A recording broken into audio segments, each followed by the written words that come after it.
Okay, in this video, we're going to be reviewing some of the major concepts that kind of help identify what makes the United States unique. A lot of this material you reviewed or you studied in 8th grade, or if you're taking AP US History, this is a lot of information from the first semester that they want you to carry on to the second semester. So we're going to kind of review some of these major concepts. Going through some of these tutorial videos, it will not take the place of paying attention in class and doing all your work, but it will help kind of to summarize information for you. So we're going to start with one of the basic founding documents for the United States, which of course is the Declaration of Independence. You need to know the intent and meaning of this document. So the entire intention of this document was to give the reasons why colonies wanted to separate from England. We know that there was a long history before they wrote the Declaration of Independence and a lot of abuses by England on the colonies, or so the colonies say, and so they used this document to list out why they felt they were justified in separating from England, and then they listed the actual things they felt like were done wrong. So also with this, there's the philosophical idea of if a government is abusing you for so long and taking away your rights, then you have the right to overthrow that government. And so that's all explained in the beginning of the document. And it's also expected for you to understand and be able to interpret the first 3 paragraphs of the Declaration of Independence. So let's look at some of the first 3 paragraphs.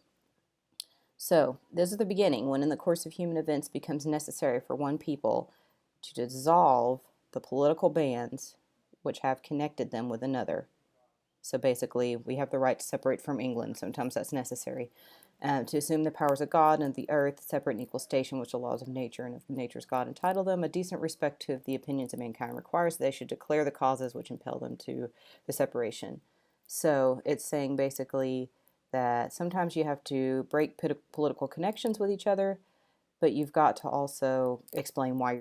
This is the paragraph that you're probably the most familiar with. We hold these truths to be self-evident that all men are created equal, that they're endowed by their creator of certain unalienable rights. Among these are life, liberty, pursuit of happiness, and to secure these rights, and so on and so forth. So this is a pretty important paragraph. This is usually one that you would see on a test because it really is the meat of justifying why we felt like we had to separate from England. This phrase, unalienable rights, is one that they always expect you to remember. And you want to remember that those are rights that can't be taken away.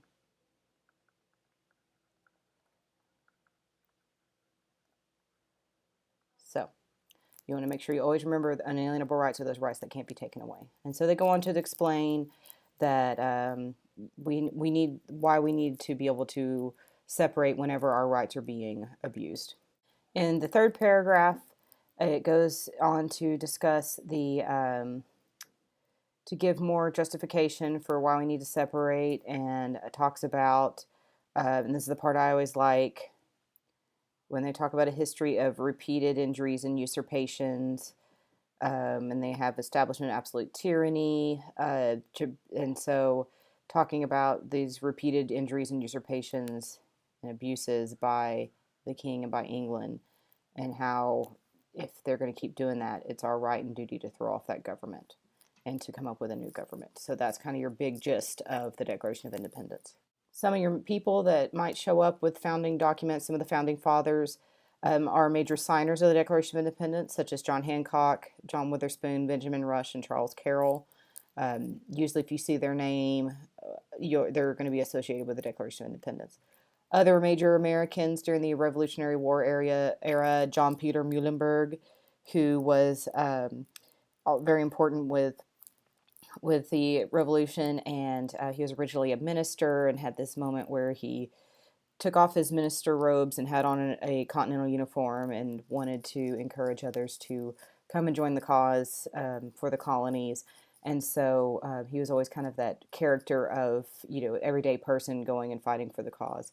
Another person you might see, Jonathan Trumbull Sr., his big claim to fame for our sake is that he was the only colonial governor from England that supported the Revolutionary War. The other major document you'll be expected to remember and apply its information is the Constitution. The intent and meaning, it was basically to set up our government, and it's important because it gives us a model of statesmanship and the art of compromise. As you'll remember in 8th grade, there was a lot of compromise involved in creating our government. Somebody that might be associated with it is John Jay. He was a founding father who encouraged the ratification of the Constitution through the Federalist Papers, so he's somebody that might show up that you might need to know. The other big thing from the Constitution that will always show up, maybe not on a EOC test, but it's always something you're expected to know, are the 7 principles of the Constitution. So our first one, popular sovereignty. So you want to remember popular is having to do with people, and sovereign means rule. So in this case, the people rule. The people vote and decide who's going to run our government. Next one is republicanism. And the big things to remember for republicanism that will help you out is if you see something about voting, represent, Republican, elect, those are going to be your key buzzwords for republicanism. So it's basically we exercise the right of popular sovereignty that the people rule through electing people that are going to go and make those rules for us. Separation of powers. This one is important because it's to make sure that no branch becomes too powerful. And so it separates the power into the executive branch, which is your president, your VP, cabinet, your legislative branch, which is going to be the Senate and the House of Representatives. And then you have your judicial branch, which is your federal courts and Supreme Court. And so they decided to give them each different jobs to run the government so that all the power is not with one branch. Checks and balances. So again, to keep these keeping these branches from getting too powerful, we have checks and balances where one branch can check the other. So for example, the president can veto a law that is passed by Congress. But let's say Congress wants to still pass that law, then Congress can check the president by overriding that veto. So that's an example of checks and balances, and you will see a lot of examples of these throughout U.S. history.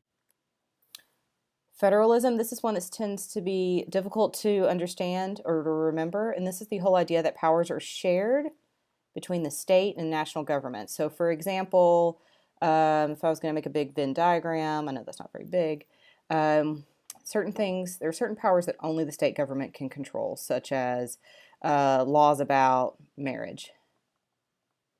And the national government, they're the only ones that can declare war. But both the state and the federal government can collect taxes. So there's certain powers that are shared, and there's certain powers that are only delegated to either the states or the federal government. Last one's limited government. This is the idea that everybody follows the laws, including the president, Congress, Supreme Court, and it limits the power of the federal and state government. We will see an example of this when we review the Nixon era and the Watergate scandal. That's a really great example of limited government. Individual rights, this one's pretty self-explanatory. It's basically listed out in your Bill of Rights, and it's to make sure that those rights that can't be taken away, those unalienable rights, are always guaranteed.